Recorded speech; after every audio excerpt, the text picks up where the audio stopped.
On the tech guy on. Hello, and we are here with Erin McCole Cupp, who has been bumping into me for the last couple of days and has had nice things to say about my Doctor Who scarf. So naturally, we're finally getting. So naturally, we're finally getting to an interview, and she has a book. Don't You Forget About Me, and I'm not going to try and sing it because I want people to stay with the interview. So tell me about this book.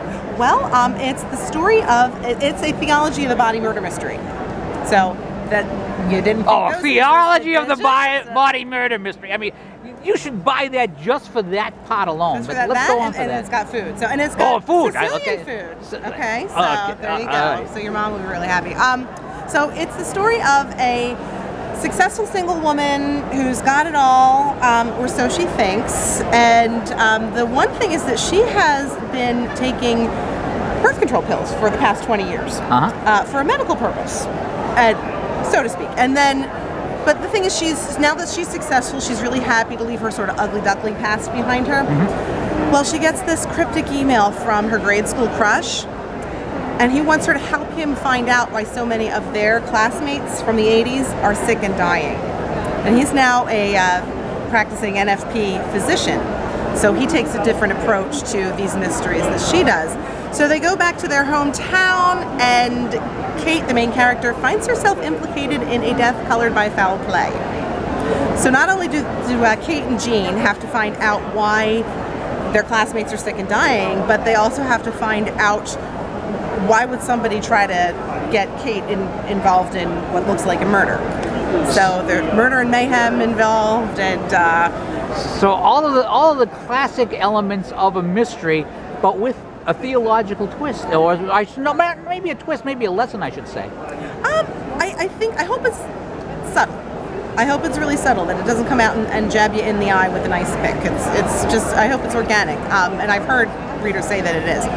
It's just the conflict between what our culture teaches us is right and normal and good, and then that faced up against the truth of the reality. Because if you've got a whole class of 25 girls who have been on the pill for 20 years, what are you going to see?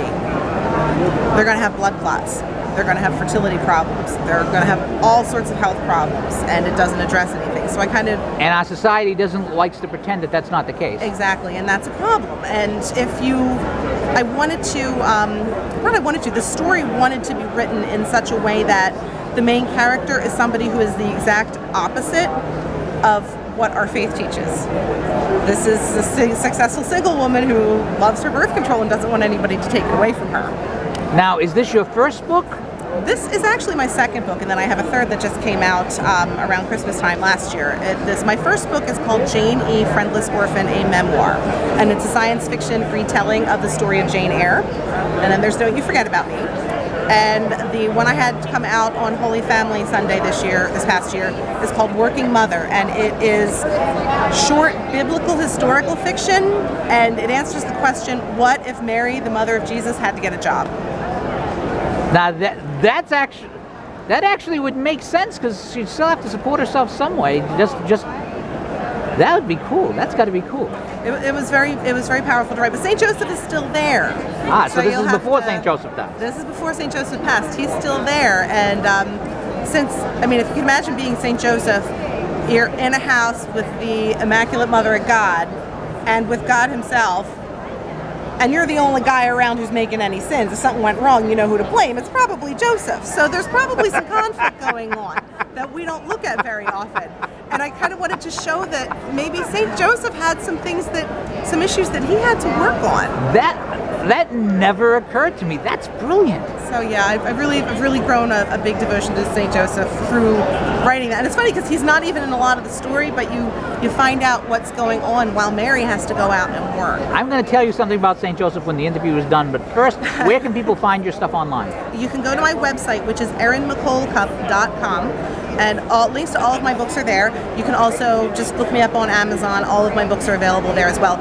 If you want to just get a taste for my work without a big commitment, Working Mother is an ebook, and it is only 99 cents. Well, you can't go wrong with that. Erin McCole Cupp, thank you so much for your time. Thank you, Peter. It's very, very wonderful working with you. Thanks.